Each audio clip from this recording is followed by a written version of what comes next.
What's up, guys? Tim Halstead, DragBoss Garage. And we'll give a quick shout out to Sam Auxier Jr. He's here waiting to come on and talk to us all. But I want to welcome everybody here to the channel. I hope you had a great holiday and a great Christmas. We still have New Year right around the corner. It's hard to believe that January 2023 is on its way. Just unbelievable. But tonight's live chat is going to be, we talk about engines and cylinder heads and carburetors and, cubic inches and all this stuff. But what I wanted to talk about tonight was one engine. That's it. Okay? The 427 SOCH, single overhead cam, the cammer. Ford's answer to the Hemi, the 90-day wonder. And I probably should have researched it more about the facts, but there's so many videos out there on it. Actually, Andy from Unity Motorsports Garage has a great video on it. The only 427 SOCH motor I'm ever going to own is this one right here. It's a plastic model. But I do have a good story about a SOCH, and we'll get to it when we get there. But what I want to do is bring that in. That 90-day wonder, that camera was made to compete with the 426 Hemi. That thing was already running, the super speedways. Richard Petty was on there, for the Circle NASCAR stuff. Drag racing was there, let's see, Ronnie Sox, all those guys. I can't think of them all right now. McCandless, they're all that Hemi, a serious machine. Well, the camera came up against it, and I think it definitely holds its own. But, with any specially made motor, it's just idiosyncratic. There's parts that are not something you can go down and buy at the local parts store or have a machine. A lot of this had to be made. And that's why we brought Sam into play, so he can kind of tell us really what it was like to race a camera. Not look at one or see it on TV. I'll give a couple shout outs and then we're going to bring it in to Sam. So Greg from the Shed, I appreciate you being here from Australia. He makes a living out of taking out of broken bolts out of anything. Cylinder heads, clutches, anything. He's the master at taking broken bolts out. Ramon Tubbs, good to see you. Ed Case, Scott, VRM, Uncle Squirrel, Ken Moole, appreciate it. Michael Thompson, good to see you here. So enough of me talking. Sam, how did you first learn or hear about the infamous camera? Good evening, everyone. Thanks for having me back. I usually don't get asked back. I only get one time. Me either. Yeah, right. Anyway, camera. Of course, I raced for Ford. So needless to say, I was introduced with the camera early on, as much as we could get.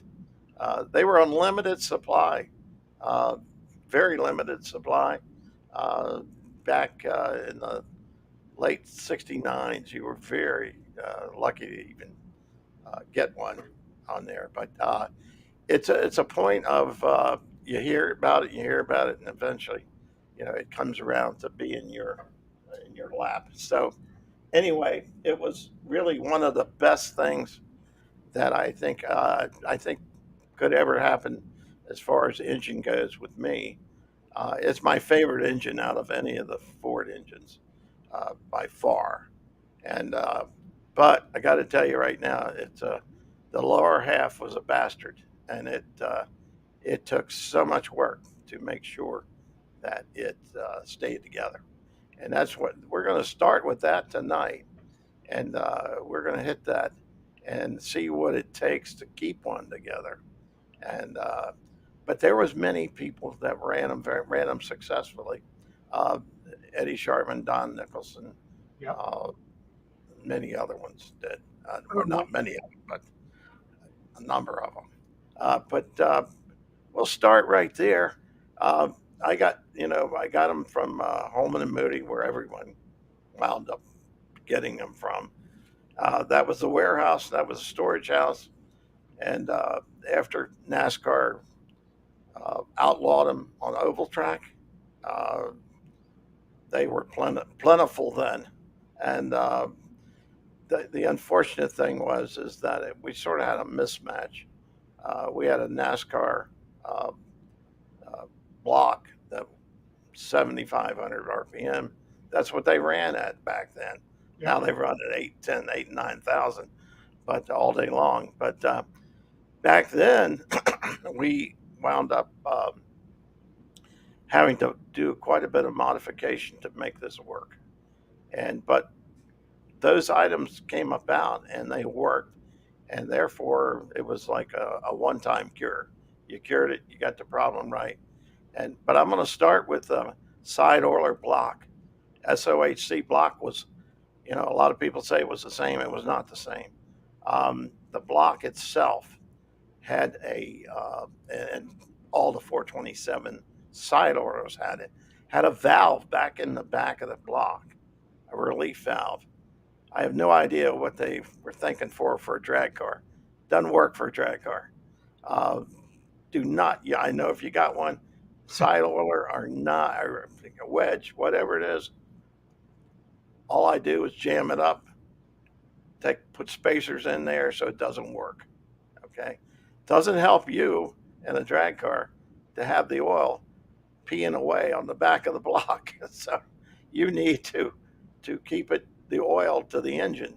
And unlike some of the competition where the oil is fed the entire block as evenly as possible, this deal, the Ford side oiler deal with the oil pressure, worked fine for NASCAR because they're running 2 and 3 stages of oil pump and plenty of oil pressure.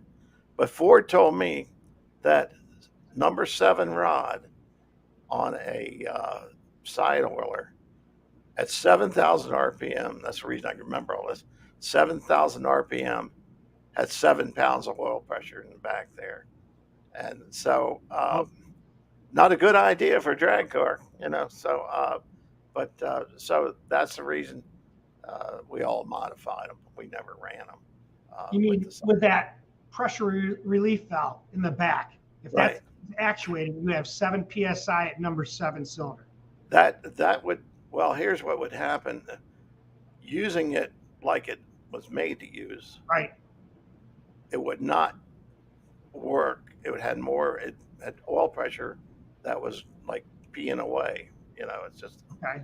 It's not working, and so and at that point on the back of the block, you want all the oil pressure you can get because your oil pump's on the front, so you need as much oil pressure in the front as you can get, and that'll put it to the rear of the block. So, and yes, and that's 7 pounds at number 7 rod at 7,000 RPM. So that's not enough, So we always early on we took that, modified that piece so it would have enough oil pressure. So, but that was a do or die, a must deal thing. So that part of the block you had to change and make it work. Now I know a lot of guys run it. They may have gotten them. They run them on the street, put them in a Galaxy or whatever, and it works there. Yeah, it will work there. Sure. But if you're running 50 weight oil and it's like 100, no, let's not say 100. Let's say you're running 50 weight oil and you start it up. We ran, when it was cold, it'd run 125, 130 pounds of oil pressure. Wow. So you really, that's too much, if it's cold, and you rev it up. Bam, oil filter. Don't do it, so blow the oil filter off of it. But yeah.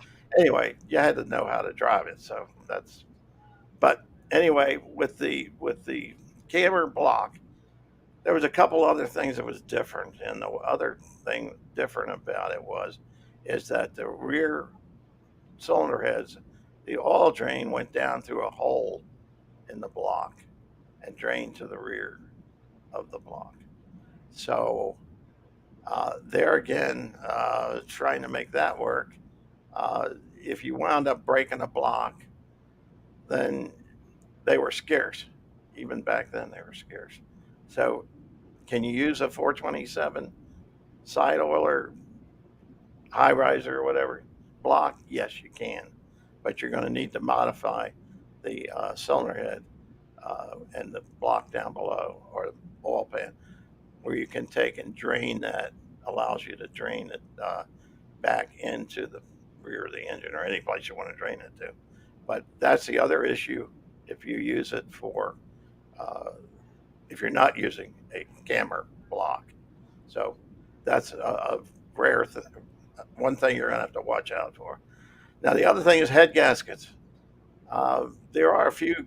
I seen one the other day online for a camber. Don't know if it exactly fitted correctly or what. I don't know. I didn't have one, but we would run regular 427 head gaskets. Okay, and that worked fine. There again, you got to bypass the oil drain to the block itself, or to the engine, to the heads itself. We just run like a 1/4 inch line down, fit it into the block, or fit it into the oil pan. Either one, doesn't matter.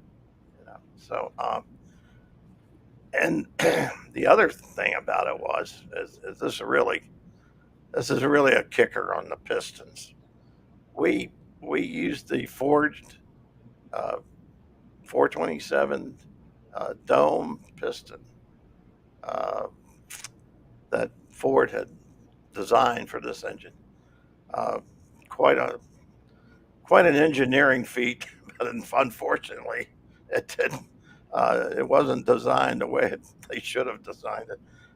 We found out early on the first engine, we do the deck height on it and check the cylinder head, how much clearance we got and all that. Well, we discover that you can't even use it that way.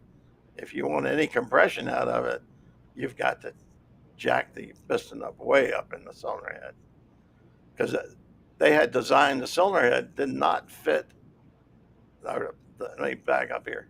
The piston did not fit the cylinder head, so we had to take it to a place in Baltimore, a machine shop in Baltimore, and had a tracer mill. And we took the head and we tracer milled the pistons to fit the cylinder head. And that was the only way you could get the compression up on the engine. Because stock engine, I don't know what it rated in the book at, but it couldn't have been 11-1 or something. There wasn't nothing there. The dome of the piston hit the cylinder head way before you could get it up into the head. It was crazy. But anyway, we got them fitted, shaped. There again, that was really made a big difference on the deal, making it fit that cylinder head, getting the compression up. Because we tried to get as much compression out of one of them as we could, and that's how we wound up having to do it. There wasn't any other way. Now, we ran aluminum rods, similar to this rod here. It's not much different. We ordered them with blank wristband ends, okay? So we ordered them with blanks on that end and 392 Chrysler on this end. And that was a shade too wide. So we still wind up cutting the side of this rod to get it into the side by side with the crank, with the throw. So anyway, making this end fit, which is how we push the piston up further in the head. Oh, sure. To get the compression out of it.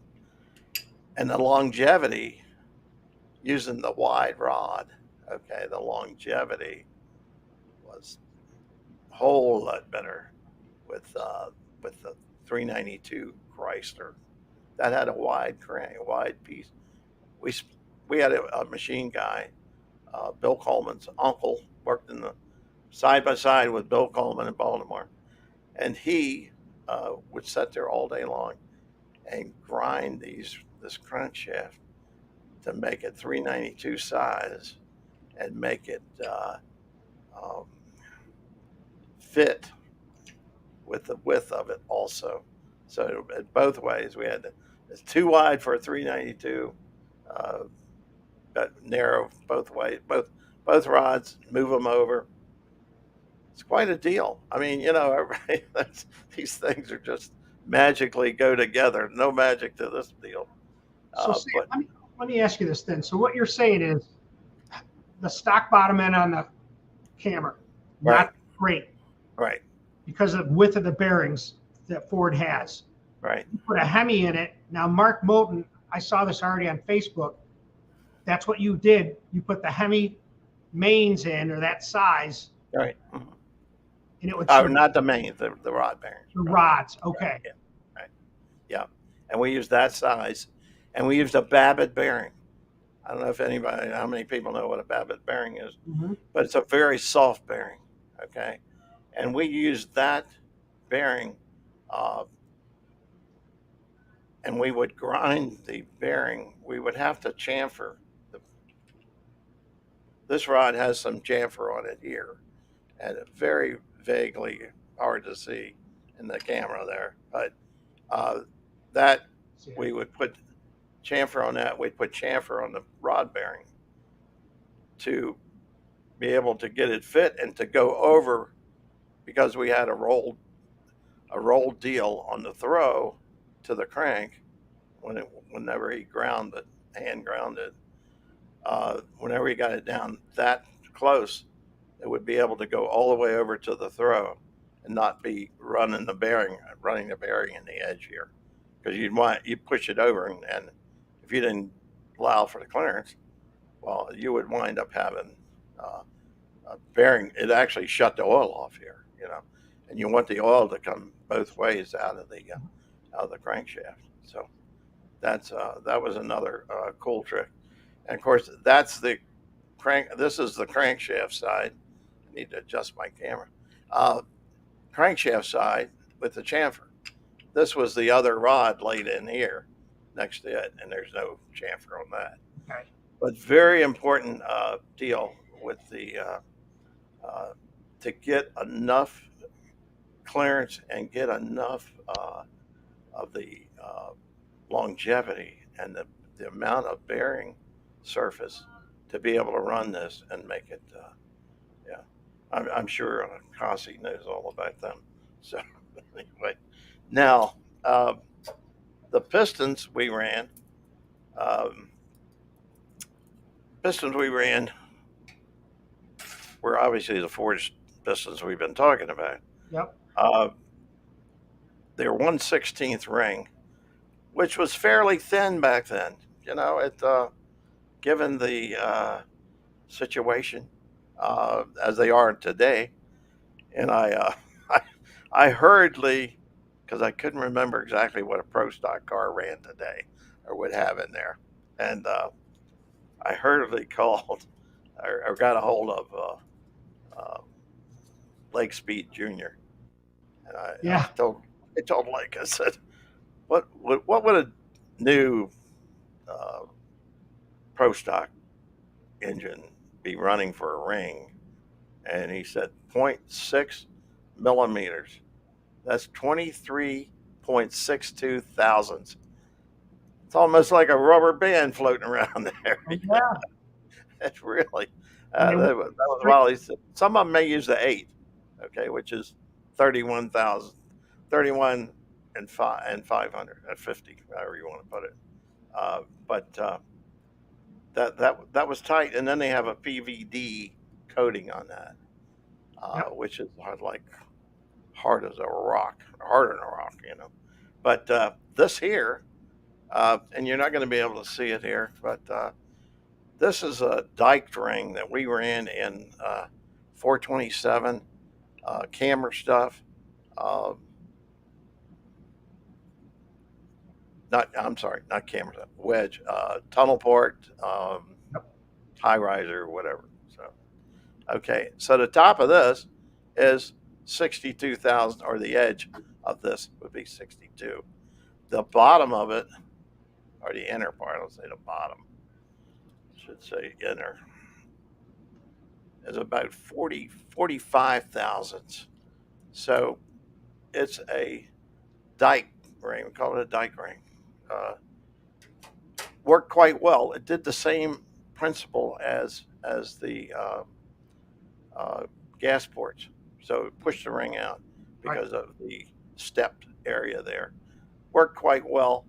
These were all Molly that we used were Molly, uh, and probably this engineer would have probably been Molly also. Back then it was pretty popular, and you can see this ring here. Actually, you can't see it because the Molly is like in the center there, Okay. but that's another deal that we ran in various combinations of that. But today, you would use this 060, not 062, the 0.6 millimeter deal, Yep. and that would be, yeah, with the PVD coating, be quite a. I look at these things today as what it would have done for us back then. It would have put us so far ahead of everybody. Uh, it just, but but not to be. So we ain't gonna worry about what it should have been, it could have been, all that stuff. But I can tell you right now, this section of the engine, you cannot emphasize enough that without doing this, you don't have anything. If you don't seal this motor up, Right. seal these rings up, make them, and the ring needs to ride on oil. It does not ride on the cylinder wall. If it rides on the cylinder wall, you'll kiss it goodbye earlier. Yeah. So you need to, the ring needs to run on its own oil right there, and that will seal the engine up. The ring will seal the engine up, and if you run it, if you think you can do it without doing all that, not going to happen. You need to to make sure this baby seals up. And unfortunately, I'm not a good drawing person, but yeah, whatever I attempted to do.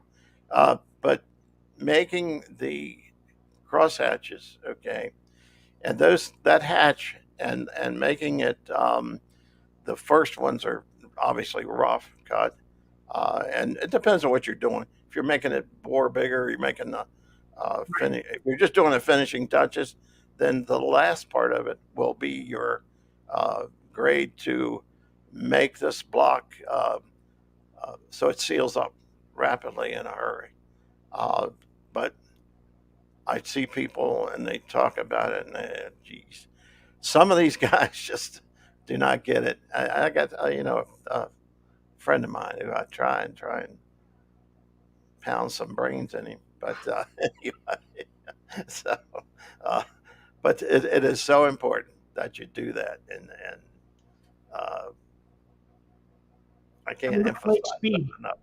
he talked about it. Those Yeah, rings will not do anything if you don't have the right bore finish. yep, He's with Rottler and his Power Expo. They talk about ring seal. It's amazing right there. If you had that to match, you'd pick up 50, 80 horsepower over those guys back. that's the thing you gotta watch. That's the thing you gotta make sure it's done properly, because all it takes is you take one bad hone job and the whole engine out. So it's a very I can't. And I talked to some guys about engine guys, and I'll say, how do you hone it? How do you do this and all that? Well, we've been using the same pattern for years, same process. I said, well, okay, whatever makes it work for you, that's all we need. But there's a lot of them that just have their set ways of doing it, and hey, it's the way it is. So, but the whole part there, and before I forget it, there's a coolest, and I don't know, Tim, you may have run across this. There's an app, and Spicer Corporation makes an app that will calculate your compression ratio exactly what it's to be. And it's so cool. It takes in every account. All you need to do is put your numbers in there, and it will spit out exactly what that compression is. And it gives you the option for the head gasket thickness, Yep. the deck height, takes in all those accounts. But those are the things you need to know when somebody's doing an engine for you, that they are giving you numbers that are true numbers and not. I hear so many guys say, "Oh, I think it's about this," I think it's about that, But okay, so that's that's part of their deal. But anyway, uh, That's why they're on the trailer early. yeah, right. Hey, check Well, this that's out. a crying shame, as you find up that uh, that you wind up spending a lot of time making a lot of passes down the track if you're a drag racer, making a lot of passes, and all you're doing is burning fuel and and maybe blowing smoke. I don't know. You don't, but it's amazing how much the engine can have blow by and Oh, not sure. not really see it. So but that's a whole nother story there. But I just cannot emphasize you got to get it sealed up. After that, it won't matter if you got $20,000 cylinder heads or $10,000 carburetors or any of that stuff. You'd be spinning your wheels. That's the way it is. And you got to keep on it. You got to be, make sure it's great. So all that. So anyway, we'll get up to we're Thanks, John. past. uh, and I assume at this stage of the game, you've done all the simple things, the reasonable line bore and Oh, yeah. all that part of it. So, but of course, cylinder heads, we'd love to have. Our first pair of cylinder heads were actually cast iron. Boy, that's a heavy motor. Oh, I Of course, bet it. I guess it's no heavier than because my teammate ran. We had Mopars on one side of the shop, so my teammate actually ran Mopars, and so I was involved with building those engines. So anyway, that's a whole nother game there. But the heaviness of it, pretty much the same thing. But anyway, cylinder heads. um, we're going to assume that if you got one of the crate motors, you probably got cast iron heads. So anyway, another thing on a Chrysler or on a Ford, Chrysler on my head here, on a Ford SOHC, you need to uh, take the damn, how do I want to put this? The cylinder heads itself. I'm going to skip over that because y'all are going to get confused on that. But the intake and exhaust valves, okay, here's your deal. Uh, the intake and exhaust will come with that engine, will come as SP valves. And that's pretty much for the explosion. Uh, you cannot use those valves for any kind of performance at all. They will pop the head off of them. They will drop a valve in a heartbeat. So what you want to do, never use anything if you're not using manually. If you're getting some made, you're not going to have the issue. But if you're using Ford valves Right. from way back when, they have double SP. That's a double S and a P. That is inscribed on the stem of the valve. And if it doesn't have a double SP, pretty much put them on for a paperweight. They'll work great for paperweights if they're SP valve. Were they the sodium filled valves that used to break? Yep, sodium Remember? valve. That's exact. I'm glad you said that, because if you use the proper valve, double SP, that's not going to happen, unless you you've got the piston hitting the valve and all that crazy ass Right. stuff. So, but the double SP, I never broke a double SP valve, never, and that goes way back to wedge or to a wedge, to a tunnel port, to a high riser, any of those. Never did that. Once we got rid of that crap, that was the lingering haunt you to death valve. And I know guys still today that talk about dropping those valves. But unfortunately that's what happens if you use one of them. And of course Ford unfortunately was selling these valves over the counter to racers. You know, they didn't know any. The parts guy in the counter, he didn't know any different. You know, I got these valves. You know, but oh my God, I had a guy I was putting engine together, and a guy comes over to the shop, and another pro stock racer, he comes by, and he says, I see those valves up on the shelf. I said, well, yeah, they're don't use them, you know. And he said, well, I need a set of valves. I'll buy them from you. I said, no, you're not going to buy them from me. I said, I wouldn't sell you those valves. They're going to drop. I said, they're SP valves. I had taken them out of another engine. And I said, well, they're SP valves, you know. Oh, I don't care. They'll be all right in my car. It might not work in your car, but it'll be all right in my car. I said, okay, here we go. So I said, well, he said, I'm going to give you $100 for them valves. I said, please, I don't want to take your $100. I don't want to do that. But he insisted. He wouldn't even go to another subject.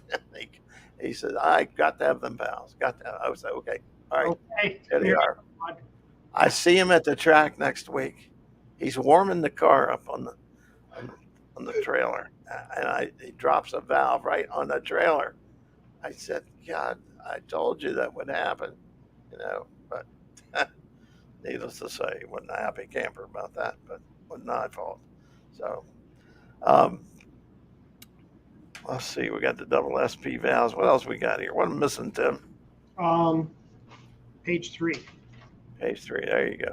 All right, the camshafts. Okay. Cams, we were really unlimited resources for cams. They were all Crane. They were all Crane cams because Crane was the only one that ground them to. They were called 660s, but they would only regrind your cams. They didn't have blanks, so okay. we would have to use their cams, and they would regrind them. You know, so it worked well, although today's world, if we had an 800 lift cam, it would have been a lot better, you know. So, yeah, the other thing there is that we still had the same issues with valve springs, and they still have the same issues with valve springs today in pro stock. They are 8 to 10 run deal, and that's all. That's it. So. And that's, you know, a deal that's been around forever because you're turning them so hard. That doesn't matter if it's an old school stuff that we're doing or was doing or the newer stuff. Still got the same issue. Same problem with valve springs not lasting. And, you know, now NASCAR doesn't have this problem, but they're running a different ramp on their cam, and the ramp is what's killing the springs. Is the amount of ramp that's coming, how rapidly it's coming, and how rapidly it's leaving. Because when it leaves, it gets airbound or airborne, and it comes down hard. Sure. You know? And that's an issue that seems like it's been there forever. Of course, you talk to any cam manufacturer, and they'll tell you we don't have that problem here. So must be something wrong with yours. You know? But that's cool, you know. And the other issue, a lot of people got hung up on this motorcycle chain that we used. Yeah. I never ran a stock chain.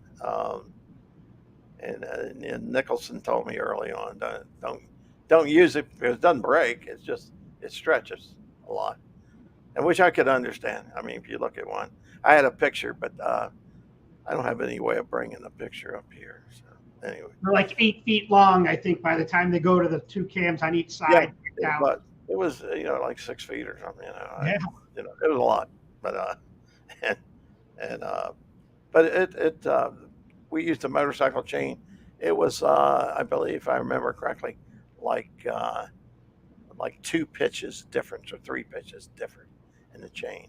In other words, the roller piece that went over the sprocket Yep. was slightly smaller than a stock one would be. So that issue never seemed to bother. I mean, it seemed to work just as well on there. Uh, but never had one that really gave us any problem. You try and adjust for it. It's hard to adjust for it. I mean, it's really, you just don't, you can't see it. Uh, you, there again, like I said, try and do your best on it, but that's pretty much all you can do Like on one it. side was more advanced than the other, I think, wasn't it? Yeah, one will bring it'll come up more advanced, but you try and adjust it. It's you get as close as you can. That's all you can do. And you can play with it some more. Um, but hey, it pretty much worked. Like, Now, uh, you said that you had it in. Let me interrupt you just to show you this, because this is yeah, what I'm thinking. That's the 71, right? right, right. Yep, That ran a camera, correct? camera. Yes, that's all it had. Yeah, Okay. And then the Maverick was a camera too. yeah, not that one, but Let's see. there it is. Yeah, Yep. yeah, that was a camera also. Yeah, So let me so, ask you this. sure. Let me get rid of that. Sorry. That's all right. That's Bob Beck. He's all right. When you Good guy. got these and you put it and did all the work and got these in the car, Yeah. obviously they had the shock tower issues to try to fit them in there. Although Oh yeah. step one might be a little more room. Yeah. One, how hard was it to fit it in there? And what was it like to start that thing up in the morning? Or when you get it off the trailer, did you have to warm it up for 20 minutes to get the heat in it? Oh, we had well, obviously we took it off the trailer, and and in the pits there, and then we would we would warm it up, not a ton. We would not warm it up a whole lot, because that particular setup, like the Maverick, the radiator issue was. I mean, we were small space, to get all this engine in there, Right. and the engine uh, was tough because it had no room. We had the shock towers in tight. They were in tight on the engine side or the car side of it, and Yep. it just was a very tight deal. And when you went to change, well, the camera was no problem changing spark plugs and all, Right. uh, and the Maverick, but whenever you went to a wedge, it was a lot tighter on a wedge than it was on a camera because the plugs were on top Oh, of yeah. the camera. But yeah, it was a tough deal, and I think the only one that cured it, but it was long after the horse got out the barn, was Bill Strop's setup with the reversing the spring towers. Take the one on the left, put it on the right, back and forth, and so then you would have the ability to things would fit a lot closer. But then it threw your steering geometry off on it, and by allowing this to be thrown off, it took a lot of work to make it workable and to where it would handle right. We got that comment from Bill Strops, and oh my God, what a circus! I mean, they did not have it anywhere close to what it should be. Steering geometry, geometry was way off on the car, and why the '64 car was no problem. The '65 car, all these issues, but we got it straightened out. But it was just over the top as far as heating and the pitman arm, the idler arm, the spindle arms. I mean, this was a nightmare heating and bending and trying and jack the car up and down, make it sort of wheels don't go back and forth, all that stuff. But hey, it was a lot. Anyway, cylinder head wise, somehow we got off on the cylinder head there. But anyway, cylinder heads we used at that time. We used you could wind up doing however you want to do it, but we wound up using the lash caps. You should use the lash caps because of the ability that the valve is, your rocker is a broader space to run the valve lash on versus narrow space. And so we always ran the lash caps.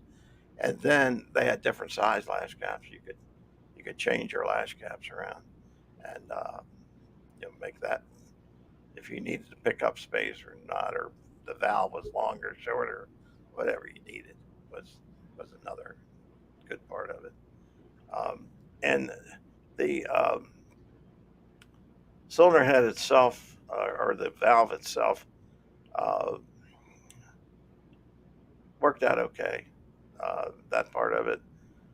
The other super part of it is we actually had Vic Elderbrock make us a tunnel ram intake, and it literally was made. I mean, this thing was.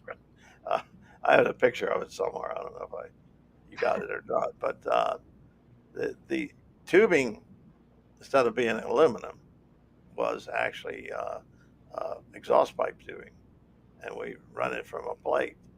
Vic ran it from a surface plate up top down to a fuel injection plate, or not, fuel injection plate, down at the cylinder head. So it really brought it to life. It was unbelievable that it could bring that much life into it, but it did. And once we did that, it was like, shoot, it was like a home run there. So anyway, that piece, all these little pieces, you pick up and you try and it takes all these little things to make one big deal. So it's tough. The other thing was we didn't have 1050 carburetors at that time, and so we had to use the 780s, which were okay, but they were not 1050s. So. And I always have said that John Cossey was the hero with the Ford deals. John's a good builder. He's probably the only guy I would ever say, "Hey, build me an engine," and trust. The rest of them I wouldn't trust. So, Yeah. I don't mean to put anybody down, but that's just the way it is. Well, when you're used to someone's work or their work, and that's how it is. Yeah, and how and what I see is whenever I see things on the internet, this is what's sort of crazy is you see things on the internet, you see these guys doing this, and all I'm doing is going, holy crap, can't believe they're doing this, But a good many of them just have their own ways, and I guess somehow they get by with it. I don't know, whatever. I'll tell you a couple of camera stories. One is, it's kind of funny that you talk about that intake. I have a 40 Ford Coupe that I bought at this old body shop. The guy died. Me and my buddy Shu, who's probably watching this already, near Columbus, Ohio, actually near National Trail. Yeah. 5 miles from that racetrack. Old garage. I go in there. As soon as I walk into the lobby, it's like a tiny little lobby with a cash register. There's a keeper sitting there in a grocery cart. Yeah, with a tunnel ram and 2.4s. Now, it supposedly had experimental intake. Yeah. And this tunnel ram with these tubings that went down to the intake with rubber hose and clamps around it. My buddy, the lady wanted 10 grand for the motor. Yeah. I bought it, but I didn't. Gee. Yeah. I ended up buying the 40 Ford Coupe for $1,800. Wow. So I called my buddy. I love that car. Go ahead. He could be watching this. And I said, listen, you better get down here. He's an anesthesiologist. I said, you better pick this engine up. He's like, I'll be down there. So he bought it. and it's only 10 miles from where he bought it from. Now, Wow. he's had it for at least 15 years and hasn't done anything with it that I know of. I'm Now, my buddy who used to do my engine work, an old guy, now he's 81. Happy belated birthday, Bob. sure. Right. He has two of them. He bought two of them from Texas, I think, in one deal. Wow. One of them's all together, and he's putting it into a 64 Galaxy. That's a big thing people like. See that? Yeah. Oh, yeah. Yeah. Yeah. So he needs some help with that. I don't know if I might get involved with it. I was telling you about it. You ought to I should. pick one of them up somewhere, you know. Gosh, I know there was a number of guys that actually bought them whenever they were $300 a piece. Yeah, He bought. Here's the funny thing: that one I told you about that my other buddy bought at that garage, the body shop where the guy died. Yeah, right. He wanted 10 grand for it. The guy that has the two cameras bought that engine brand new from Ford in '67. He showed me the receipt. It was $6,300 back then. Yeah, I know. I mean, they were selling them just crazy money. They had so many of them that were just sitting But there. they had to have already, if you're buying a crate motor, they already had to have that piston issue figured out, right? You must have got No, parts. they didn't figure. No, they never changed any of that. No.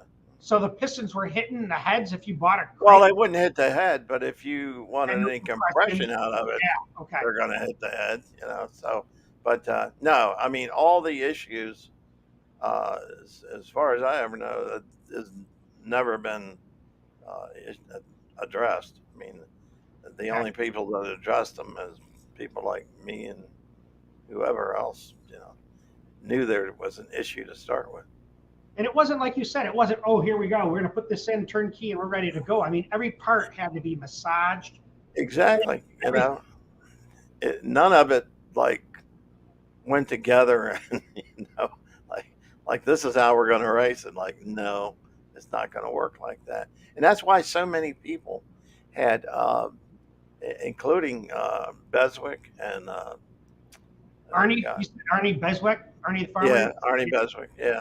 Arnie and oh God, the guy down in Texas, I can't remember his name now. But shoot. Anyway, he had none of them kept those cars over 3 months. They all turned them back into Ford because they didn't understand. They were blowing them up like right and left. I mean, it was like so often. But it's just like Ford. You know, Ford didn't tell people what they needed to do, and they really didn't even know what they needed to do. So unfortunately, the issues with them didn't go away. They just stuck around, you know. Man, if you had them working, they were. Them guys blow them up, you know. So they all came up with the deal of, you know, it doesn't stay together. It doesn't stay together. It's going to blow up, you know. That went on for a long time, you know. So, but not. So when you had that thing, let's pick a car, the '71 Mustang. Mm-hmm. How did it start up? Did you have to pump the gas a lot? Did it just fire right up? You know, a couple pumps on the fuel, and it'd fire right up. Yeah. It really didn't do anything different than the Wedge would do. Nothing any different, you know. I mean, when you drove around the pits, was it boggy? Was it snappy? Oh yeah. Everybody knew that sound to them. You know, they were really. They do. They probably have their own sound, like a Cleveland. Yeah, exactly. You know, yeah. You put all the compression in it, and put all the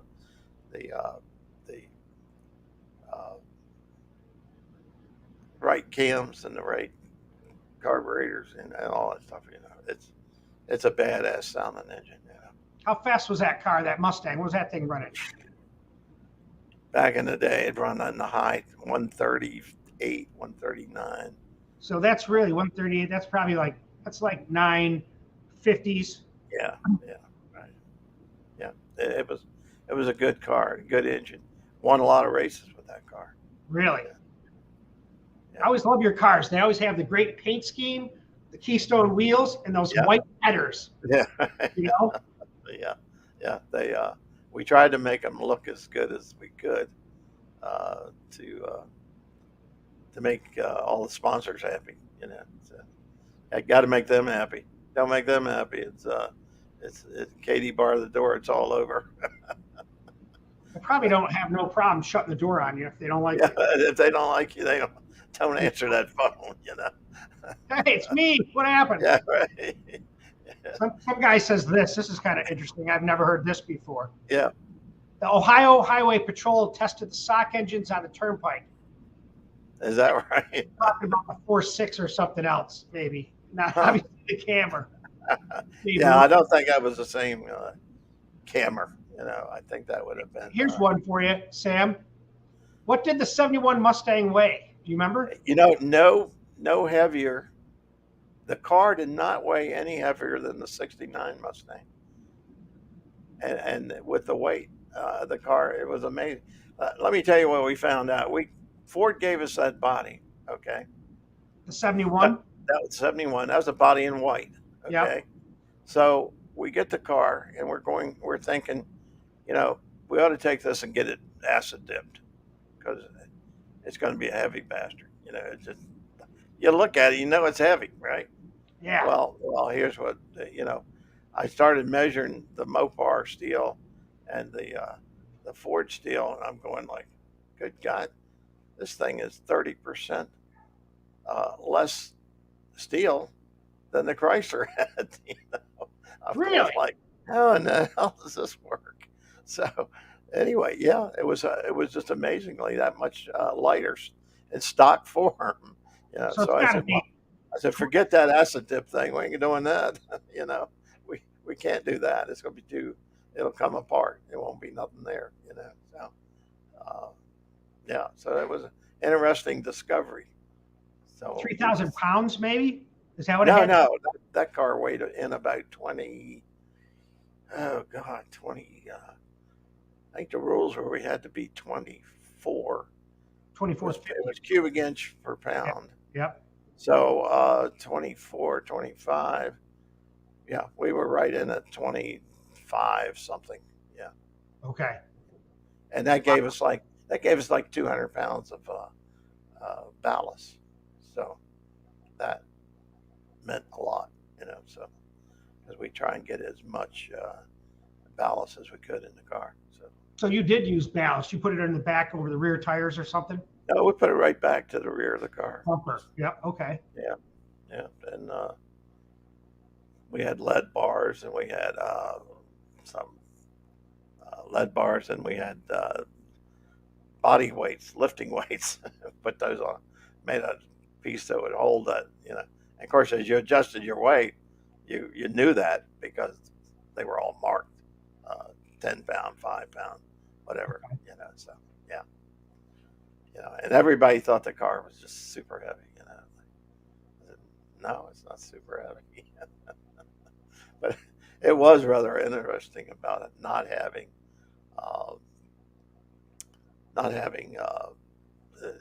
the visual part of it being heavy, you know. But it really wasn't. So I was. We all were amazed because we thought, man, we're really going to have to really cut this thing up to get it there. But no, it worked just fine, you know. The headers look like they'd be a nightmare in either of those cars. Yeah, well, the camera side of it, as long as you ran camera headers, I mean, they were down below. I mean, you could put it on the lift and get all your header bolts easy, you know. It was quite a bit more simpler than the FE motors. I mean, because the cylinder heads, the FEs come out like the side, and they were just so hard to get the header bolts started, get them lined up, or all that stuff. It was a killer. Big shout out, John Salvatore. Thank you for the super chat for $20. We appreciate that. Well, He great guy. He's from Syracuse, New York. Has a shop there, and that's where I kind of grew up. It's funny that people out here. Right? Yeah, I see him on my Facebook a lot. So appreciate that. Thanks for checking in here. Yes. It says here, we're putting together a 427 tunnel port. Thanks for the side oiler tip. I was wondering how many quarts of oil did you run in the pan? In the pan. Okay. Good question, really. Um, we would run 7 total. So that would give you, um, you got let's say a quart in the oil filter and a quart up in the engine at least, probably more than that. Uh, so I'm going to say the oil pan should have been somewhere around 5 quarts, 4.5, 5 quarts. And you're not going to, you're going to have to modify the pan. I don't know if there was a pan uh, still available that would hold that much oil. So you may have to make something work, redo one, restructure one, whatever you need to do on there. But yeah, we ran at least that much, and we ran in that engine there. We ran probably 50 weight oil in it. Yeah, and the last engines we built, we used Lake Speed Junior's oil that he had Yep. called Driven. Yeah. And I don't know if you ever open a quart of it, but it's like it's the slickest stuff you ever felt. You can't even pick a wrench up. You know, Really? just jump out of your hand, So, but yeah, it was cool. It was cool, So, uh, and I like Speed. Shout out to him. He's a great guy, and he's got a tremendous knowledge. And as you may know, he worked for Gibbs' team for I don't know about 3 years, and he knew a lot. He knows a lot, and he knows the uh, metallurgy of the whole thing. That's the cool part. And he retained his dad's a cool guy too. Uh, yeah, he ran NASCAR. Oh yeah. Can't wait to see what his engine. Now there's a perfect example of ring seal. Exactly, because the engine didn't make crap for I don't know if it horsepower. was 425 or 450. Yeah, something crazy. Yeah. It's like, oh my God. And So when I was running on a dyno, I'm going like, God, it can't be that little. Can't well, be, But this is the importance of making that hone job perfect, and using, of course, that little gauge that Lake uses. yeah. That's $2,500 right there. The little bit Uh, of the monitor. Yeah, that's it. yeah, it's really it's really cool that he has that much knowledge of all that. That's just amazing. So How about this? What's up, Jeff? What was the biggest competition against the 427 SOCH other than the Hemi? there wasn't any. No. Okay, I like that. I can't be any more blunt than that. Chevy's what is it, LS whatever, LS6 or 7. 7 or something. Yeah. Yep. I mean, they obviously was good engines, but they were not up against a camera motor on there. So yeah, if you had the right camera motor, it's a killer beast, and that's the big thing. You just got to do it all right. And the Hemi's obviously a good engine, and I don't know about the newer one, how much they've done with that. I don't have any idea. Maybe one of the viewers can tell you that, but it's amazing. The technology today is just crazy. With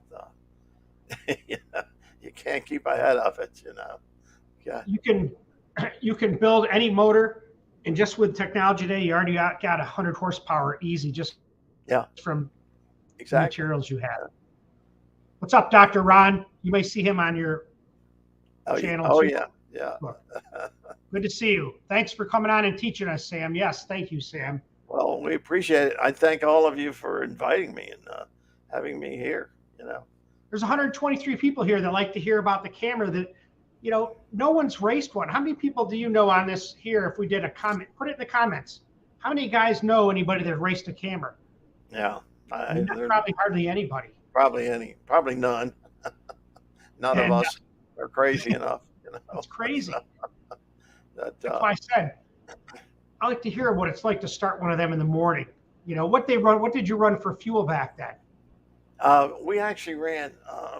It was sort of an odd thing. We ran. Of course, back then we'd all say, "Oh, we need to get that aviation fuel." Right. Of course, little did we find out later on that the damn stuff was about 100 octane. Right. And it wasn't any kind of killer stuff. So, but anyway, we would run Sunoco, and they called it 260. 260. Yeah. And before that, way back when, this is really way back when, we'd use Exxon or SO, Golden, whatever that crap was called, But that was good octane. We had good fuel burn with that, So we loved that. We ran in the engine. We ran. Of course, we were sponsored by Chesapeake Petroleum. They were a Quaker State deal on there, so we got that to thank Quaker State for way back when. We were very, very fortunate. We had, besides Ford Motor Company, which we got along super well with, but the other Keystone wheels and the autometer gauges. I mean, we had autometer gauges running out our ears. Everywhere. It's a lot of gauges. Here's 30 or 40 of them. Right. I mean, we'd come home from the track. We'd have box full of them things. They'd be going, "Aren't you building another car here?" So we had a good supply of sponsors. How about this one? Hi, love your family. Hi, Andrew. Hi, Izzy. Hi, Elena. Which one is that? That's my wife. That's your wife? Okay. Yeah. She goes, that's your hint to get off of that podcast. She goes like this. She goes, "Well, go out and do what you like to do the best. Talk about cars." Right. But then it's time to stop.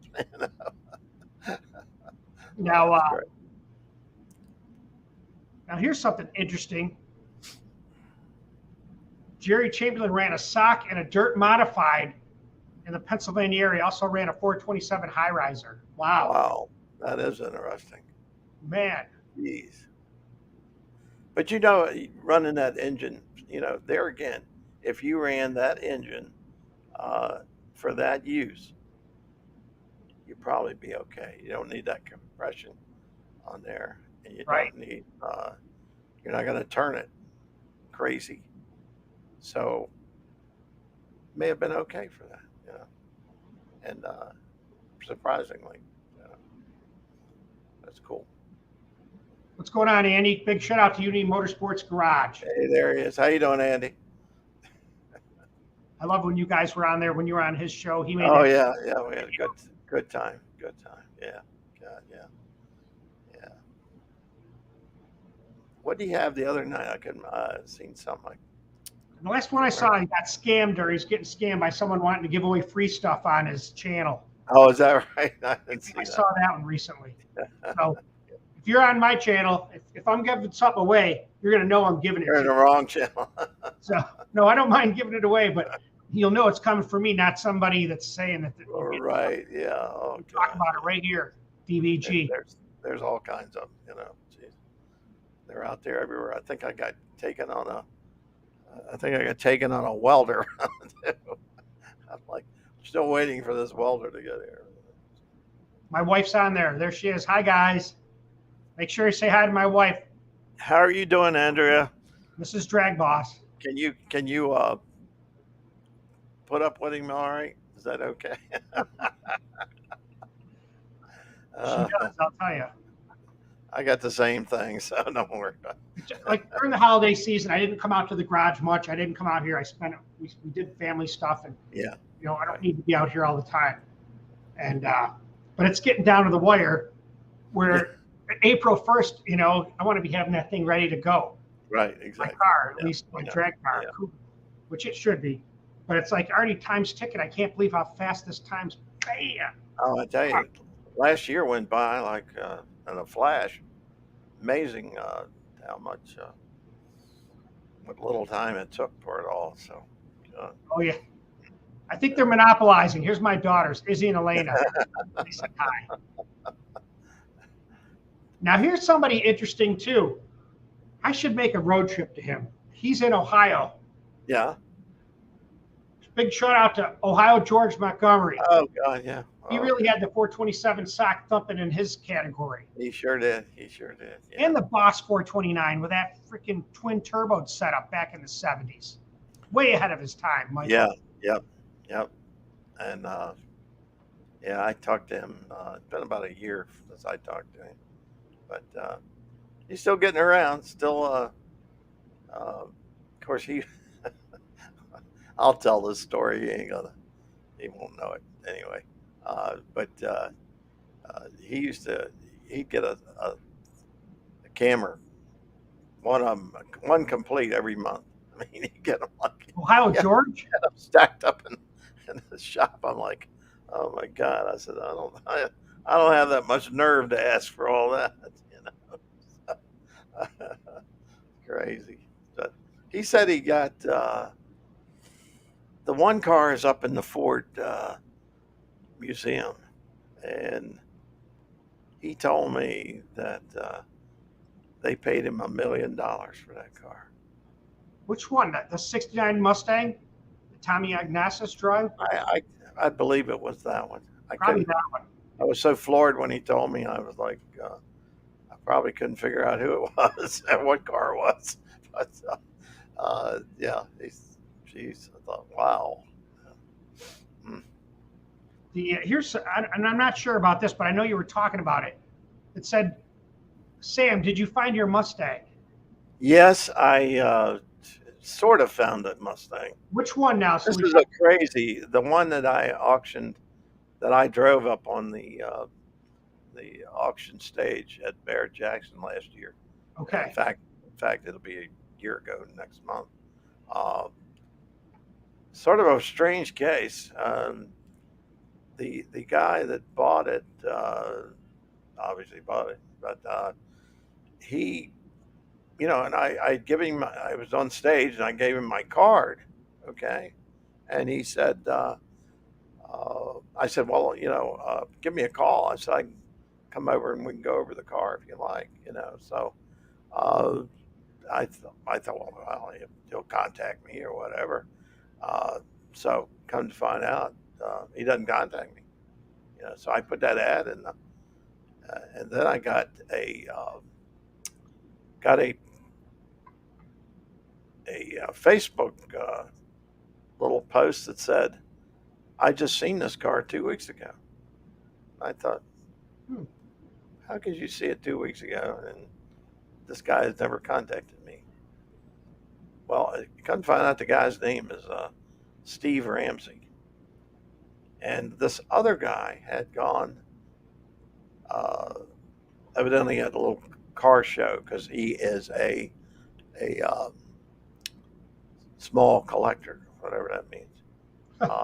And so he attempted to, I guess, not attempted to, he did, he avoids me, I guess. I don't know what his deal was, but, and I said, well, doesn't the guy want to know the history of the car or anything?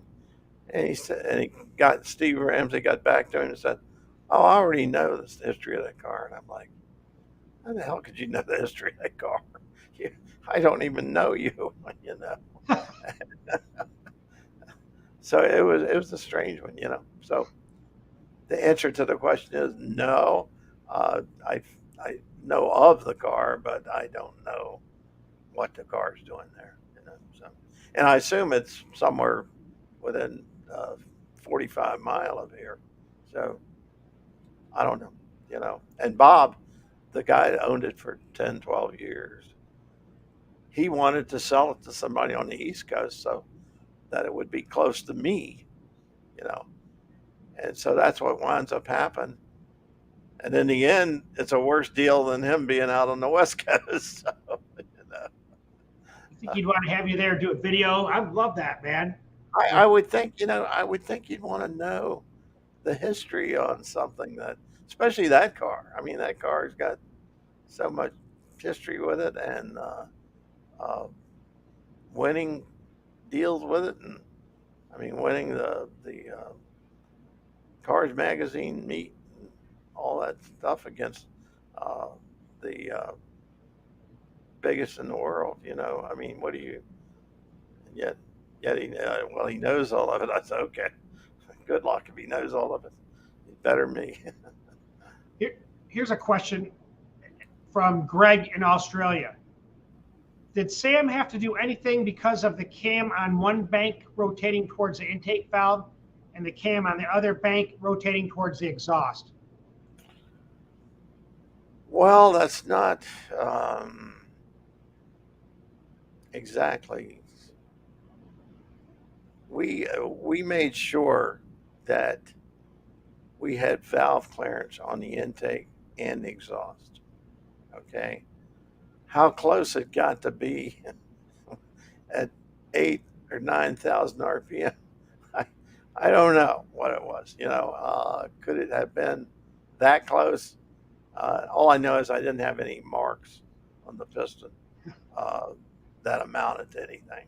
So it managed to clear it, but I had them probably had it as tight as you could get it. I don't think, it was a matter of keeping the speed on the valve, and it was down to using those cams. So we didn't have a choice on the cam. So that was the only way we could do it. So however it came about, how close it came in the end, we don't know. So all I know is it worked. So I will tell you a funny story about all that valves and clearance and all that stuff. The first time, of course, we could not run the engine the way it was, which we found out early on. But the funniest thing was we rebuilt the engine and did all the work to it and everything that was necessary to the pistons, tracer mill, and all that stuff to it. The widen crank and all works, and we get it all back together. And I'm trying to start it. Okay, it's starting and it's like running on 3-4 cylinders. I'm like, what the hell's wrong with this thing? So anyway, the issue was, as I timed them both to number one. Yes. Yep. Both to number one. So therefore, 4 cylinders were working. The other 4 weren't working. But anyway, when I switched it, took it back apart, not totally apart, just enough to move the sprocket over. And none of the valves hit or anything because the actual timing was not off. It was only off for the firing order, not for the actual engine running. So it was rather uniquely funny at the time, And we had another time we'd put it together and we left out. The water pump's different on a Cammer than normal FE engine. So the other deal was there was the water pump bolts, and on the right side of the engine, from the factory came a bolt that was in there. It was just a dummy bolt to keep the water from leaking into internally part of the engine. So somehow I put it all together and left that one bolt. Didn't use that one bolt in there, and I'm filling it up with water, and it's got still running in there. You know, man, how much this thing gonna hold today? But anyway, it was funny. I filled up the damn block with, or filled up the can case with water. But anyway, uh, because those were the little pitfalls that you ran with the engine. Those little things that you say, okay, this will work, but it, you know, just one of those things you run across when you're in a big ass hurry. Yeah. When you're racing 2 and 3 times a week, you run into this craziness that happens. But you never had to pull that thing down and put bearings in it every race. Oh, we took it apart every race. We took the pan off of it, Did you really? that the valve covers off of it, the pan off of it, all that. Yeah, totally. Check it out, because that was a lot of RPM. I mean, it was good for uh, 8-9 grand easy, or 10 grand. It can go to 10 grand, if you let it go there. And I always said the top of the motor was a lot faster than the bottom end of the motor. So that it was sort of wild, but and then the kicker that happened. This was really the kick-ass problem. The damn I was up. I can't remember if we were doing a match race or what, but I was somewhere, and it was a top loader trans, and went into third gear, and it peeled, and I never broke a top loader, and it peeled all the teeth off the third speed, and it was one of my special ratio top loaders, and it peeled that off. It over revved, spun the bearing, I mean, it went. I mean, it probably went past 12 grand or something. It was on wild, and then when we got it back home and up on the lift and pulling it all apart, and I said, well, might as well pull the Dana 60 cover off the back and make sure that piece is okay. I damn pulled that off, and that was broken teeth in the Dana 60. Wow. I said, this is not a good thing. So it was wild. It really was. But we laughed about it later. But Yeah. crazy stuff. I had that.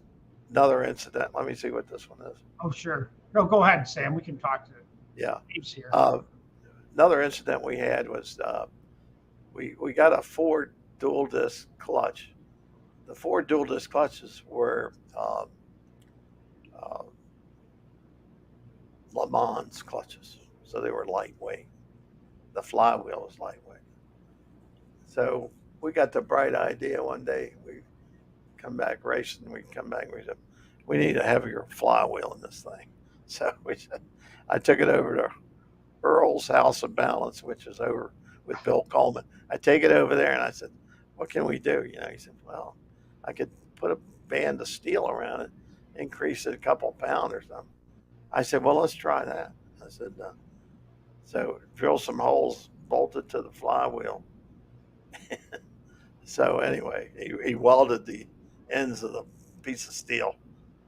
That was a bright idea too. It was probably mine. And I got it home and put it together. And I said, I'm not going to take it to the track and see if that thing's okay. I'm going to rev it up right here. I nailed it, punched it to 8 grand. That piece of steel came apart. I tell you, messed the bell housing up, the Lakewood housing. It broke the dowel pins, broke the dowel pin on one side of the block, cracked the block up through there. Dowel pin was okay. I managed to get it back in there, but it was all centered and everything. But anyway, that thing came apart. I mean, crap flew to the ceiling. It was like no nitro cars blowing up, Oh, So yeah. anyway, I was sick about that because we went and put it all back together. That's the crazy stuff about racing. glad it didn't happen when you're at the track, you know? Right, yeah, that's what I said. Boy, damn good thing I wasn't at home. I wasn't at the track when this happened. All right, what was it? I was working Dave for Lewis. Dave Lewis. Okay, gotcha, I was Dave. working for Jim Dove when he bought the 427 sock tooling from Ford. Oh, right. See, I thought that tooling went to Bill Kuhn. I thought he had it because he Huh. was aluminum camera heads. Bill Kuhn was. I didn't know Okay. Jim Dove was. All right. Who knows? I mean, I think Jim Dove had died recently too. If I'm not Well, mistaken. what kind of actual tooling did he get? Core boxes. I mean, I don't know. I really don't know. Yeah. I've never seen anything but Bill Kuhn's sock heads, and I heard they had a lot of issues with porosity. Yeah, I know. I've heard. So I don't know much about them. I hear all kinds of stories. I don't know if they're true or not or whatever. Now this is what this guy said. Michael Thompson. It was a 33 Willys with a sock. Was that it? Okay. Now, wasn't it Malco Gasser? Yeah, I believe that is. Oh, that was a Mustang too. They had the Willys and the Right. Yeah. Okay. Okay. So it was the 33. Let me go back to that. Where was that? There was a good. Somebody's building a camera and they wanted to ask you a question. So let me find out what they are. Sorry, guys. Oh, here it is here. 1995 Martin. I'm getting ready to assemble a camera. I've heard it's important to adjust the cams front to back so the sprockets align. Is it true, and how do you do it?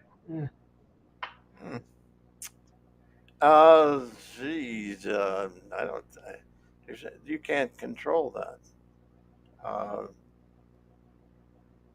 Camera. I've heard it was important to adjust the cams front to back so the sprockets align. Is it true?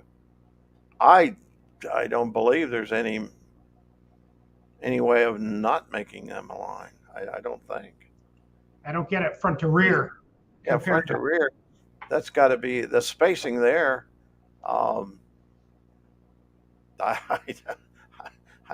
don't know that one. I never heard of it. Being that way. Okay. So front to rear being. Can't imagine what that would entail making, because there was no. There was the little no main caps. They have the No. little main caps that the cams sit on. Right, the cams sit on. In fact, I got one of those caps laying in the garage here. But yeah, I mean, there's nothing there to adjust it front to back that I recall. Anything. Okay. How about this? Okay. Racer D, a famous Minnesota racer, Tom Hoover, Tom Hoover, yeah. Okay. ran a camera in Top Fuel. He just passed a few weeks ago. Right. Awesome guy. Sam, did you have the gear drive update on your cameras? No, we never ran that. I don't want to put anybody down here, but to me, all that stuff was a waste of good engineering. To be honest with you. Hello? Hey, I'm talking about cameras right now. The guy that has one is calling me. Oh, okay. There you go. Hey. Get it. There you go. I just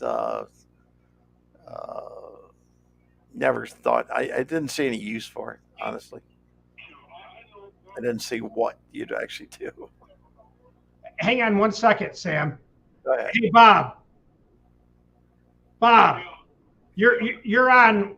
We're on air right now, talking about cameras with Sam Auxier. Yeah, well, I had one back in the days, bought it brand new. Yep. Can you hear him? I can hear. Yeah. $400 for mine, and it's like 68 or 69. Paid $2,400 for it. Yeah. 60 in the crate, 68 or 69. Yeah. They sold a bunch of them for $300. Wow. And you got one you're building to put in a Galaxy right now, right? Yeah. Oh, great. Well, that'd make a great engine for that. And I got the other one. He's got two of them, he said. Get to them. Are they crate motors? They are crate motors. No, they've been reworked or something. I forgot. Okay. Tell me one Gotcha. time. Gotcha. Let me do this. Let me call you back tomorrow, Bob, because I'm on the air. Okay. All right, brother. Thank you. That was an interesting thing. He just did, he's in the days. He was. He's in the day, that's for sure. We did it with Pistons also. Okay, he's talking about having that Elderbrock intake. Oh yeah, yeah, yeah. Yep. Vic Edelbrock. And the GK cams were faster. The Dino Don Nichols got some GK cams that were faster than the crane cams. GK cams were better than the crane. Probably were. All right, I'll call you tomorrow and get the scoop, and then we're going to have you on. We'll be doing an interview. All right, Robert. Yep. Yeah, it's funny that he does. He has a couple of cameras now. Like I said, he's putting one in a Ford Galaxy, but sorry to do that and take away from that. That's all right. I can elaborate on some more. There was a number of gear drive deals that people came up with. None of which did I see, other than making a lot of noise, that would actually did anything that would make it faster. Or you got to remember, when those valves are whenever you're running that kind of RPM, I know they say, well, it's 4 or 5 degrees off here or there. That's a tough thing to say. That's a tough thing to say. Oh yeah, it's off that much. But you need to prove it for me to believe it had any effect on it. You know, I don't really one side or the other side. I don't have any. And if they think it runs that better, then I'm sure you can find some old ones laying around somewhere, and you can put it to good use and see if it works. But to me, it was just a waste of time. What about this one? Okay. I know you only get 7 to 8 runs for valve springs. Did you make a special tool to change the springs? Well, fortunately, I only had to change them one time. I always made sure when we got to the track that we were on a fresh set of springs. So I wasn't about to change them. I wasn't going to have 5 runs on them and then go to the track, because it may wind up needing to change them. So the only time I can remember actually changing them in 100-degree heat was we went to Dallas, Texas, for the Nationals, and we got out there, and it was so hot, and the damn valve springs broke 2 of them, and when they break, it's like the light bulbs you buy and you replace them all around the house. Yeah. They all burn out at the same time. Yeah. They all break at the same time. So anyway, so at that point we took and was changing them, and I got down to the last valve. It wasn't a special tool. It's just one that happened to work. Yep. And I used the nitrogen bottle to change them. We didn't have an air compressor.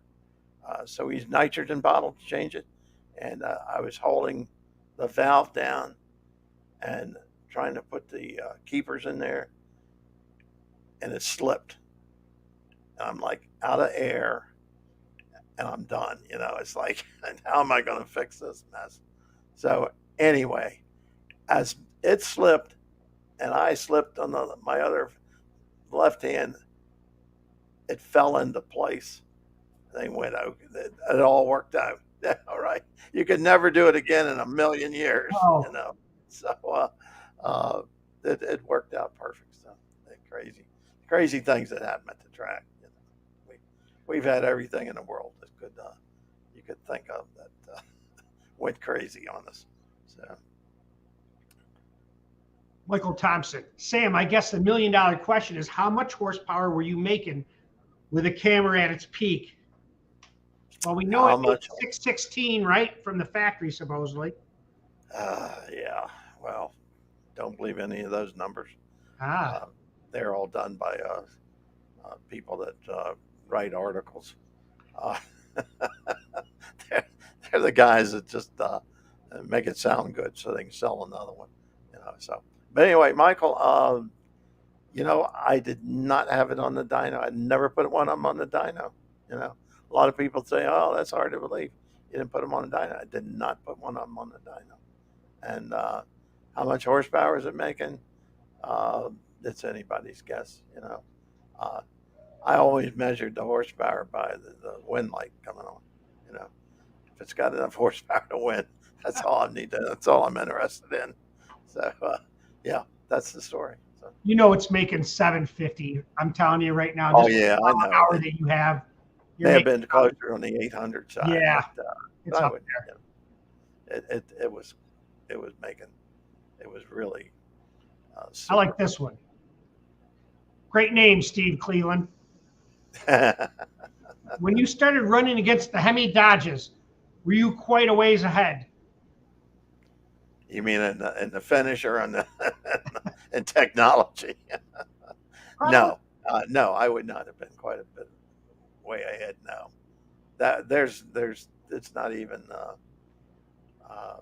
I mean, there's a close race.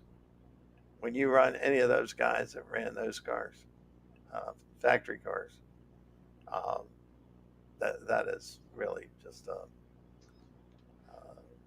it's pretty much a heads up deal.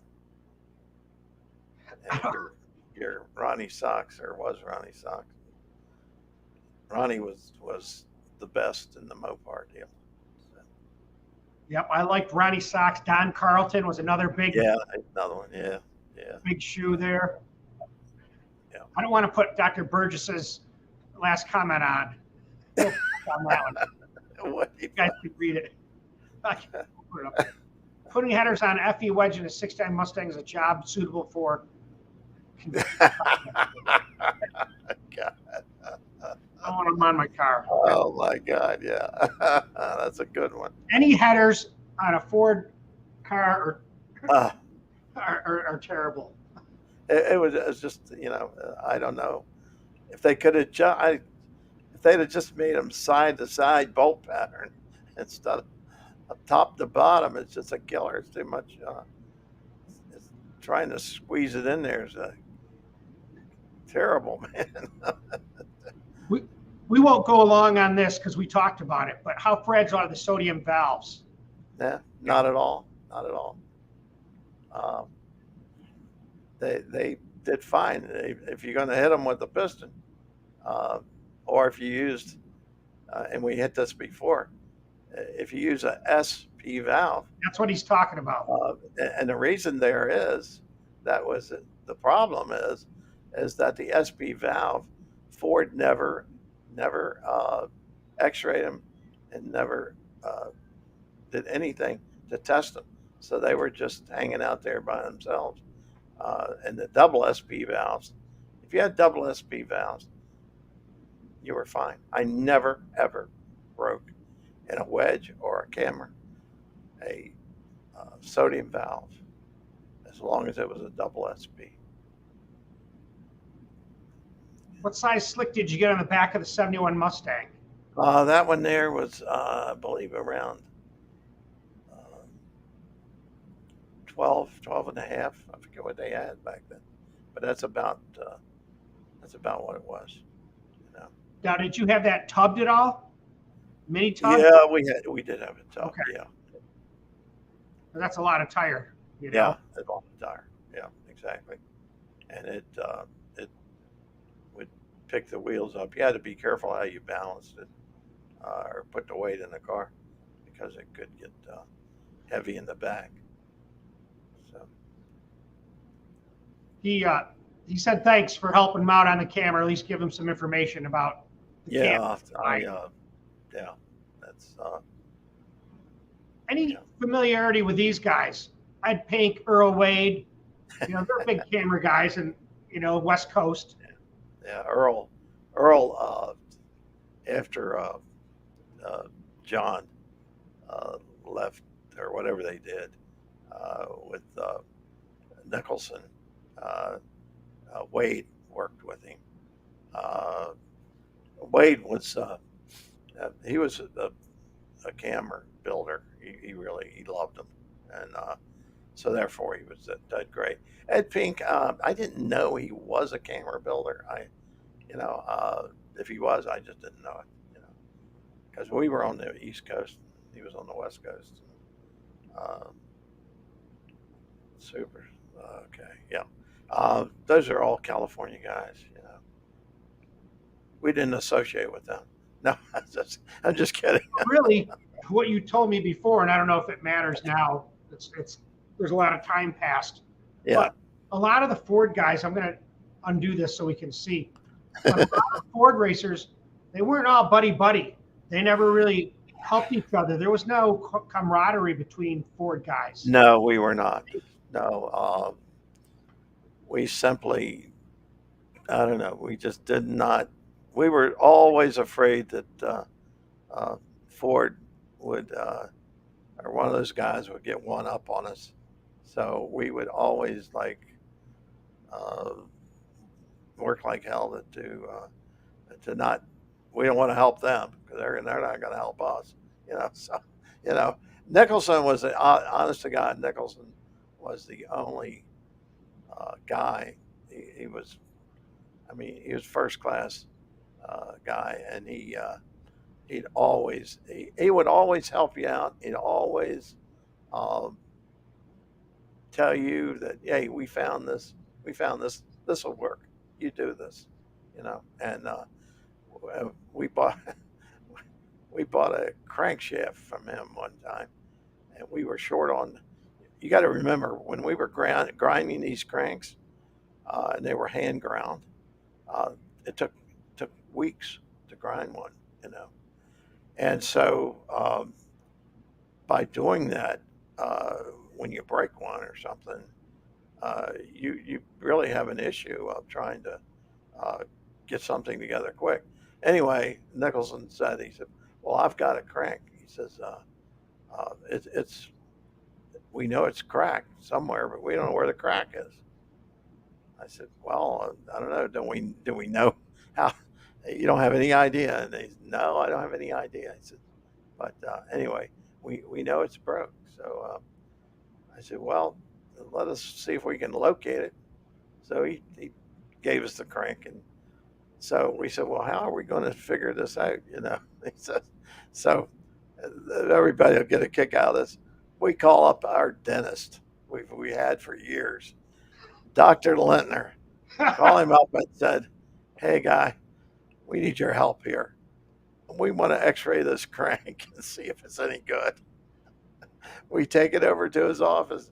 He lays it up there and starts x-raying it. So crazy story, but hey, we couldn't find anything wrong with it, and we ran it, you know. So hey, whatever, you know. It worked. Yeah, it worked. So, How and about anybody, if you got questions for me during the anytime really, just email me. Email me at SamAuxier at msn.com. Again, SamAuxier at msn.com. So I'll answer you back.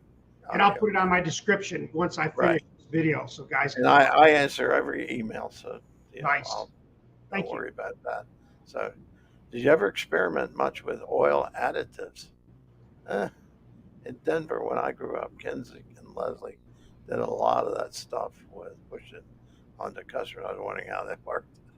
Uh, well, let me say this: uh, we had we may thicken the oil up with SDP, and we may assemble a engine with SDP and engine lube, uh, but I never put anything in there that I thought would somehow explode and get us in trouble there.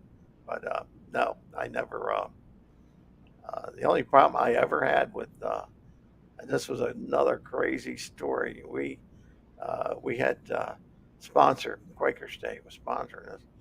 Well, we ran out of oil, and like I said, we pulled the oil pan off, the valve covers off. We went through everything every week during the week. So anyway, we pulled it all apart, put it back together. Well, guess what? We don't have any oil. So I went down. I forget where we got it from, but some store, and they had some Valvoline oil. And so I put the Valvoline oil in there. We run it. Next 2 runs, it spins the rod bearing. I said, what in the hell is this? Everything was fine. I took the band off. Everything good. Okay. Anyway, we go through the whole deal, fix the damn thing. And so the only thing I could think of, I said, something wrong with that oil, you know. So I didn't, I set it back in the corner, and it was 2 to 3 years. Came up against the same situation. And I talked myself into, I'm saying, like, ain't nothing wrong with that oil. It's going to be perfect, you know. Same thing. Spun a bearing, and I said, man, that's it. I took that case of oil and drained it, you know. Drained it out by the fence, like we'd really be in trouble today. But yeah, but it was one of those crazy things you did, and you talked yourself into and out of, you know. Crazy, but anyway. Now, this is interesting from John Salvatera. Okay. Dove bid for the SOCH tooling. All the tooling was in a locker at the Ford Cleveland engine plant. Must have been a big locker. All the tooling was sent to Alan Root. Jim finally received it. Oh, wow. We'll have to talk to Alan Root about that. Yeah, that's seems like another story there. In the Ford deal, we got a lot of stories when Ford comes around. Oh my God. Yeah. So, yeah, I don't know exactly what they would have. You got to remember, most of the tooling would have had to been the top half. Yeah. I don't know anything else. And God knows you probably wouldn't have tooled the intake manifold. You know, that would be a piece of crap. Well, now here's one. I just found a 427 SOCH complete for $30,000. Yeah. Buy it. I've heard a lot of them have gone for 25 and 30. If it was a crate motor, probably would bring that. I don't know. I guess it's just a matter of what it's worth to you. Is it worth 30 grand? To me, if I was building one, I'd probably do it. Because 30 grand, there's so much there of knowledge, and if you just listen to what I tell you to do, you'll have a killer motor. But you're still gonna have to put another, let's see, pistons rods. Right. You probably have to put another, if you're doing the work yourself or whatever. Probably put another 30 grand into it to make it feasible. But that's when you look at it, that's the way engines are anymore. I mean, my God, it's just crazy money, for stuff. And if you can get the right tooling equipment, depends on what you're going to use it for. I mean, if you're just going to put it in a street rod or something, right? Put it in there and go with it, But if you really want a performance, or if you're really going to do a pro stock, well, you're not going to run a pro stock. Forget that idea. Not anymore. Not anymore. I don't know what you run in pro stock. It's sort of crazy what it is. I don't know why the NHRA don't fix this thing. I mean, I know they got this other class coming out, but God, it's just like somehow some reason they don't get it, So whatever. I'll tell you give you a little heads up. So this month, well, actually January, I heard about this guy that has a Ford dealership that had all these cars in his garage, in storage. So I ended up talking to him recently. Mm-hmm. He said, you know what? I do have all this old stuff. I go, like, what do you got? He goes, I got a couple of Boss 351 Mustangs. I got some Shelbys. I got a bunch of engine stuff. I go, anything exotic? He goes, well, I think you're going to find stuff interesting. I said, okay. He said, call me, stop by the dealership sometime the first week of January. We'll set up a time. DragBoss Garage will take you there and show you a time capsule. You never know. It could be, there could be a camera sitting in there for all I know. No, God, it's amazing what's laying around. Oh, I know. You know, I'm just not interested in it anymore. I know probably a lot of your viewers watch Dennis Collins. Yes. Watch Wildman. What is that garage? Oh, Gas Monkey's Garage. Yes, yes. I saw that episode of the Boss 429. Yeah, he's got. I guess he got tons of money. That's only the way I see him spend it. But I don't know. He's got it together there somehow. You know, so can't blame him for that. Hard work. You know what I'm saying? And they both seem to have the same category of interest and the same category of. You mean Dennis Collins and and Rawlings. They're good friends. They're good friends. So they both have a lot of knowledge in their cars. You know, a lot of people say, "Well, what did this car have the S code or R code or whatever else that got it?" You know, and we never got into that. You know, and we never followed the codes and all. You know, and they get super excited over this code, this car, and this code. I mean, like, I look at it, I don't, you know, I guess it's okay. I'm the same way. Take it out and beat on it. That's what they were made for. Right. You know, it's wild, but it's entertaining. I mean, I like it. You know. I'm just trying to look at it. We got 123 people here watching. That's great. Very nice. Make sure you guys like this. We've been talking for an hour and 47 minutes. We said, oh, we might get an hour of camera talk. I don't think we're going to talk more than that. And it's like, I got to think about cutting it down because we could sit here and talk another hour on this. I know. Questions that people have, you know? And I always enjoy what questions they have and what comments they have about the car or about the engine or the item you're really talking about. And it was interesting. The one fella had the comment about the front to back on the camshafts, which I'm still like, you know. And one thing we didn't bring up is that this engine had a third cam as a dummy cam, and that was short ways from the first throw back to the second cam throw in that bearing, that it rode in that just like a regular cam would have rode into it. So that's another. A lot of people come back later on, they get to thinking about it. Or something. It went where the distributor was, right? Yeah. Distributor was, right? It was totally just like you would see in the stock engine, you know, and that's why it was like that, you know. But interesting deal. Yeah. 40 coupe. I love the 40 coupes. Jeez, they're just, I'm telling you, fantastic, you know. Well, the guy that called me on the phone has one, a 40 Ford coupe, and it's got let me think it for a second. It's a ZL1 motor. Yeah. All right. Chevy's all aluminum 427. Yeah. In that 40 Ford coupe, and I might be working a deal out with him and selling the coupe I have now when it's already done, just for time's sake. But yeah.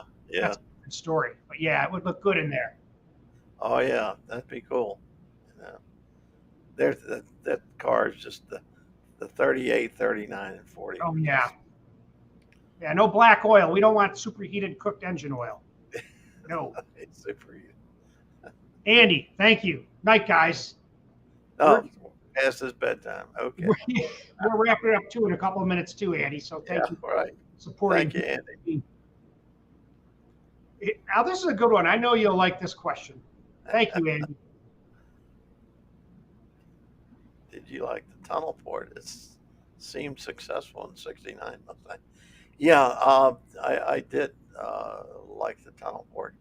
Uh, that was another tricky engine, the intake system, or the intake tunnel port part of it was a Yeah. little tricky, but it made some horsepower, and it was it wasn't way far away from the camera engine because the intake side was awesome.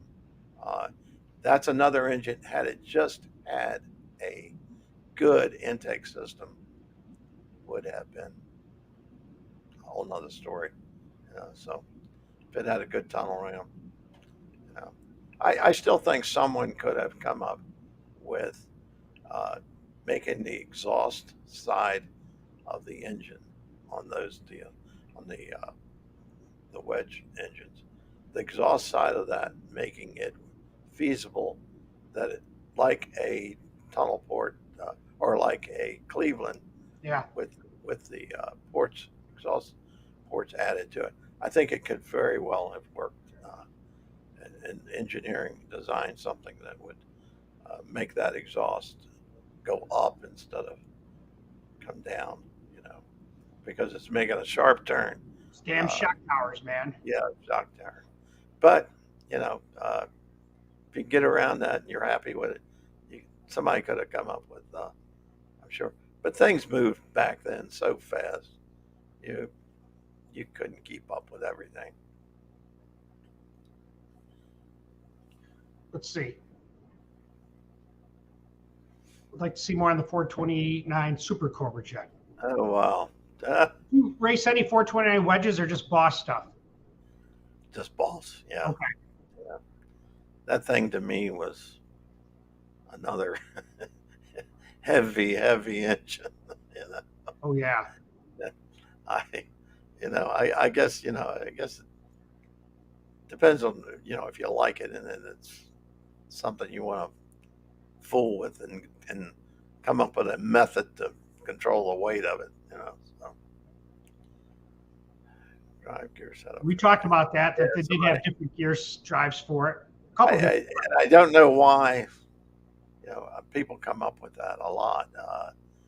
Why can't we use a gear drive on it? And my question to you is, why do I want to use a gear drive on it? And the other side to that is, if the gear drive actually was better, then why don't we have a gear drive uh, on a regular single cam deal? Right. We don't normally use that, because it doesn't really save anything. All it is another noise coming out of the engine to drive you crazy, So, I will admit that I did run the noisy gear drive out of Cleveland on the street. I was wanting that blower sound, so I love right. it. So I'm the kind of guy that would do that. Would like that. Okay, that's good. How about Nothing wrong this? with that. For Sam, I've been told to run coated bearings, calico, running a scat crank with big block Chevy rod bearing size. Keep the oil like 1030, only going 7,000 RPM.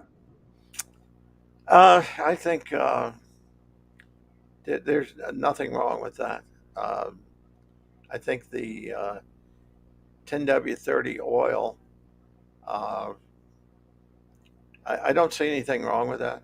It's, if you keep you got to remember you're doing a number of things with the oil besides trying to keep the engine together.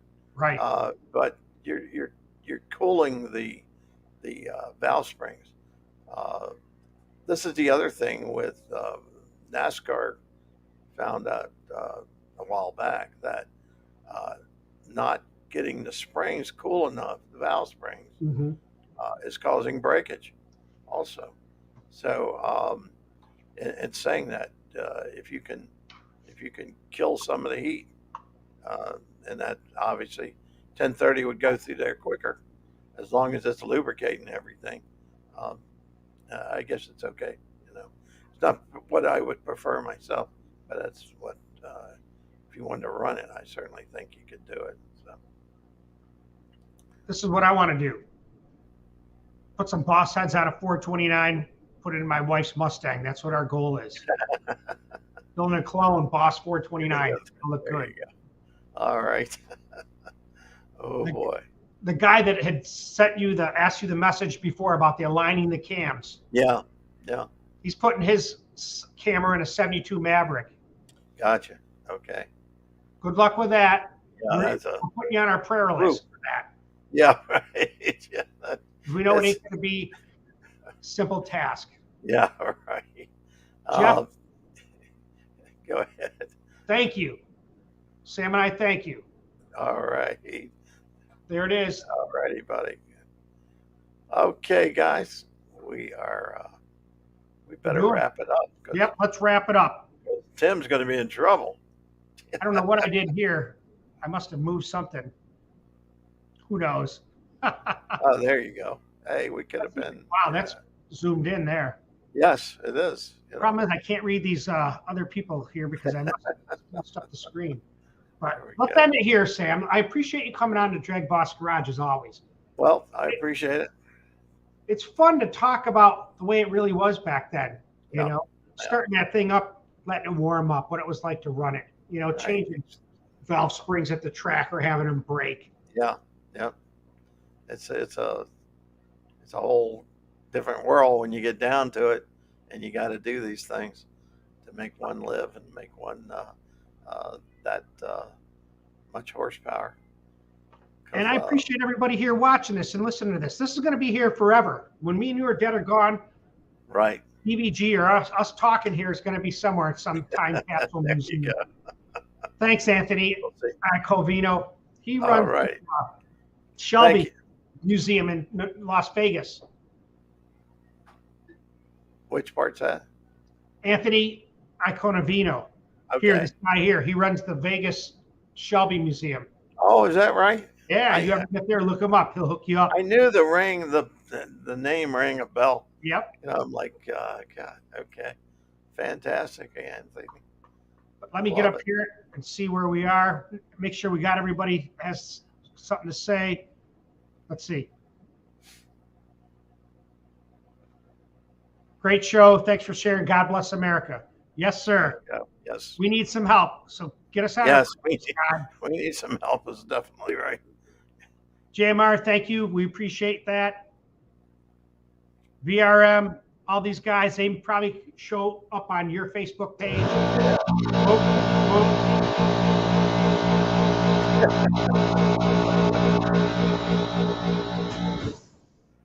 There we go. sorry, guys. That's the old air compressor kicking. Was that your alarm clock or what? Actually, it's the air All compressor. right. Get off that show. I build super snakes. That's what he Right. builds. We like it. I appreciate don't it, see- guys. Hey, there you go. I love it. Yeah. I love We're going it. to I'd end love it now. I have to look him up when I get out there.